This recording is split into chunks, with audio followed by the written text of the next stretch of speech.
Hi everyone, it's Darren, and on today's episode of WotC Academy, we will be covering heavy tanks. Far too often have I gone into games and seen heavy tanks go to locations where they shouldn't be going, or performing roles that are better suited to other tanks.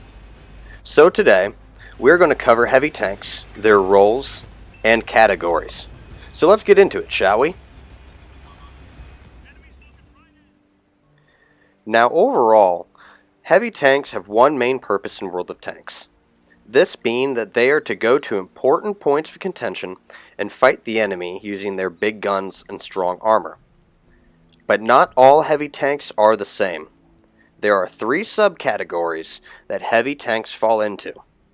These categories are brawlers, support heavies, and autoloaders.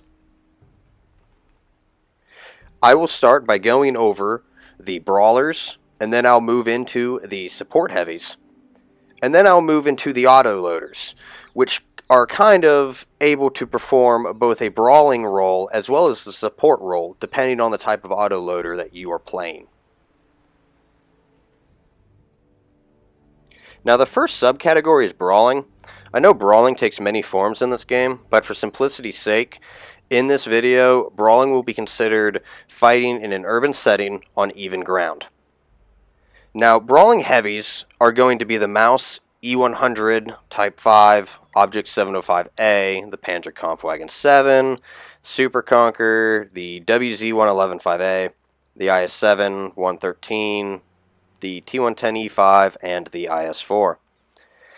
These tanks were put into this category because of their strong armor, their ability to block damage or side scrape, and their high damage.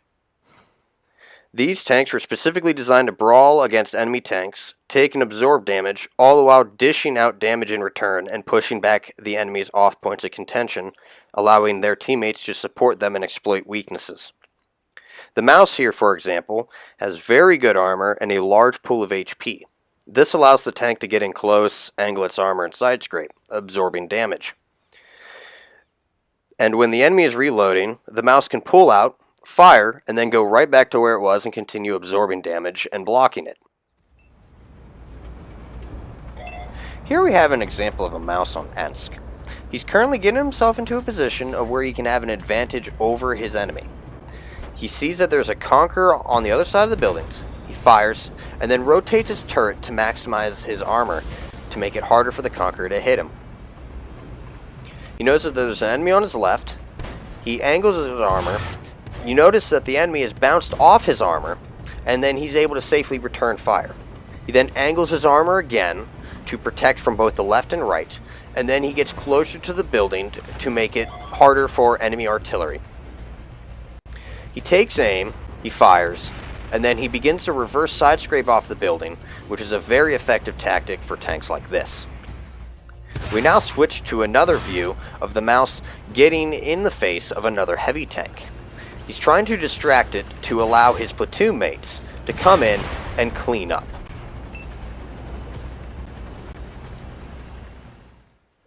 Now, support heavies are simply tanks that when hull down and or are at medium range are able to hold their own against enemies, but their weak hull armor does not allow them to perform actions such as side scraping, face hugging, or dealing with multiple enemies without cover like their brawling counterparts.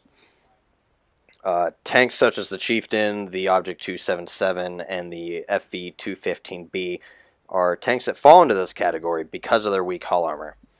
The trade-off, though, is that they have fantastic turret armor that allows them to go hull down, expose their turret, and trade shots without having to worry about losing significant amounts of damage. I would like to mention, however, that these tanks are capable of brawling, but like I said, it requires terrain features that allow them to protect their hull, because otherwise they're just going to get eaten alive by high damage guns that will just be aiming for their weak hull. Another thing I'd like to mention, though, is that the Object 277 is a special case due to the fact that the armor is pretty hit or miss. Sometimes you could block shots from tier 10s and then take shots that shouldn't have penetrated. It is because of this reason that the Object 277 is in the support heavy category, because the armor is pretty trollish. As shown here, the 215B, like all support heavies, when hull down, the tank is very dangerous, blocking shots with its turret while protecting its hull. But as soon as the tank is no longer able to protect its hull and is pushed out of position, the HP pool of the 215B quickly depletes. It is because of situations like this that these tanks are considered support heavies.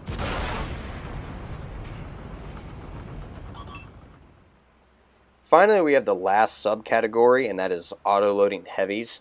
But before I get started, I would like to mention that autoloaders are not for inexperienced players because they are not at all forgiving for reckless mistakes.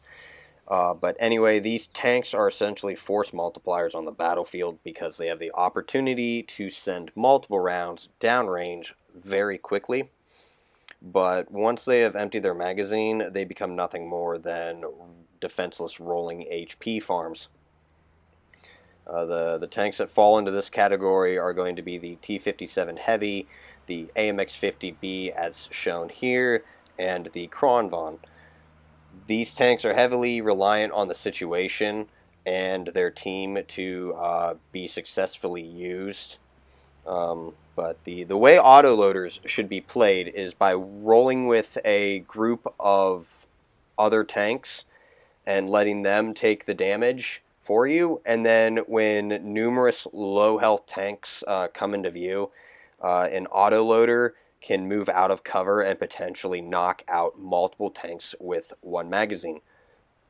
The strategy is a little different when you are an autoloader rolling with other autoloaders, but that would be a video for another time. For our last clip, we have a T-57 Heavy dealing damage to another tank very quickly. But once its magazine has been emptied, it becomes unable to fight back until it completes its reload. This weakness is the same across all autoloaders, and it is because of this weakness that no autoloader should fight alone. I'm actually going to leave this clip to play all the way through because I really want to emphasize how the autoloaders are not for inexperienced players and the situations you will get yourself in when you are caught out alone.